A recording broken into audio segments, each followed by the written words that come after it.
Hello everyone and welcome back to the channel. Today we just have a quick update on the Bend computer that I've been building. Above this new module is the ALU and the B register, A register, and the So what we have here is basically an EEPROM which we're using to decode and basically control these 7-segment hex displays. And what we've got going on is just these cables right here, which will eventually be connected to the bus, are controlling what value shows up on here. I know that's a little light, but you can see it's all zeros right now. But if I pull one of these out, oh, you can see it's a 6, a 4, a 0, 16, 32. So we can get a bunch of other values.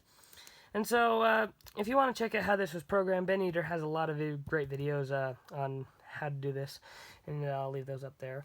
But what we're doing here to only use one EEPROM, because normally it would take 4 to have all 4 digits, is we're using this 555 timer, which is kind of the clock for this system.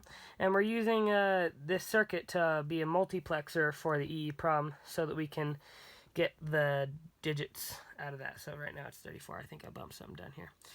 And yeah, that's kind of just how that works. Ben has a lot of great videos on what's going on there, but this is like a JK-flipflop and a decoder right here, so it's kind of what's going on down here. And we just have this going real fast, so you can't really see the blinking, but this is actually flashing really quick. And if we want to go into negative numbers, we can do 2's complement by pulling this and taking it high. And we got to get a big enough number, so we got to do the highest bit, which is 128. Then we see we get negative 128, so or maybe that's 5, I can't really tell because of how light it is. Let's see.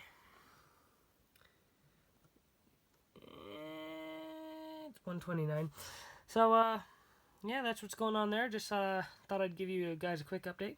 So for now, this is going to be our output for the computer, but eventually we're going to be hooking up this brand new package you just got here from Adafruit. I don't know exactly how you say it, but this is what the package looks like. And inside we got this little screen here, and we'll be hooking it up, kind of just, we'll be soldering this on, but just for now.